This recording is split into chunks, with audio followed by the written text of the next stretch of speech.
taas aiheuttamaan hämminkiä. Tuon Tuton alivoima on kyllä käsittämättömällä tasolla tällä hetkellä.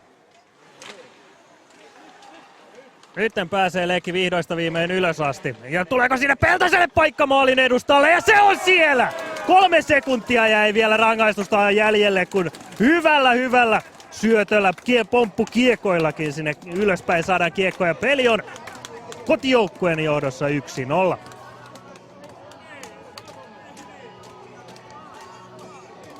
Tomi Peltonen maalin tekijät. Tappara sopimus pelaajia.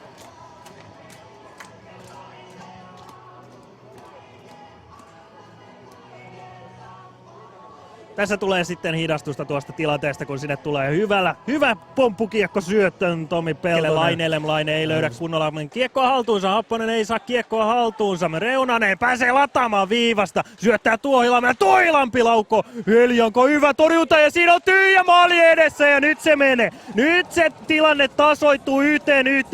Kun Tuto viisikko pystyy pyöräyttämään koko Leki viisikon aivan liian pienen tilaan ja maalialueelle jätetään paljon tyhjää aluetta. Katsotaanpa hidastuksesta, että mitä siellä oikein tapahtuu. Tuohilampi pitää kiekkoa hyvin hallussansa, sitten Laakso saa kiekon tuosta syötöstä kiinni, heittää rännin, Leki ei pääse tilanteeseen kiinni, Reunanen.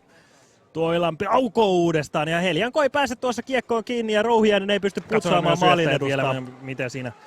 Ketä siinä on merkattuna, että pysyykö selostaja yhteen mukana. Virkki kuitenkin tällä hetkellä kiekossa. Nyt vähän polvi kyllä nousi tuossa tilanteessa ikävästi. Ikävä kyllä Niko Ahoniemi viime kaudella tuossa junioreiden 20 mestaruuden Ilveksessä kävi voittamassa. Mutta sinne. Onko siellä Lahtinen sitten? Nyt on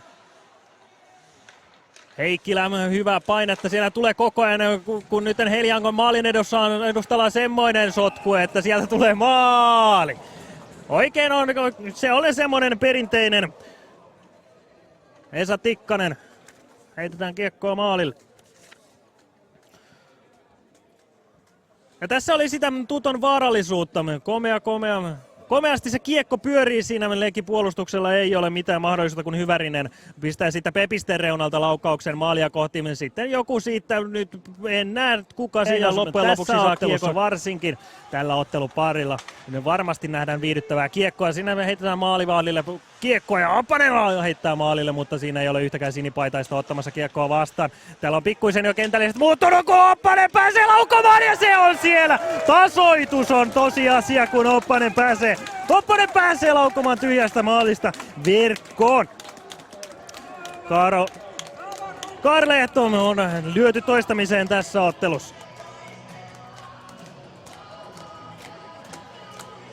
Pikkuiseksi hetkeksi Tuto-puolustus sekoilee siinä, kun me kova mylläkkä saadaan aikaiseksi. Peltonen voittaa aloituksen, Rouhiainen ottaa kiekon heti haltuunsa. Eikö sieltä lähde laukausta? Ei lähde vielä ainakaan. Peltonen, siellä on maalintekijä jo kiinni kiekossa. Peltonen sinne maalin edustalle luoto ja nyt se tulee sieltä! Komea tilanne heti maalin edustalle. Ja nyt se ylivoima ja tämä 5-3 vastaan tilanne pystytään hyödyntämään Lekin toimesta. Ja tilanne on kotijoukkueen 3-2 johdossa.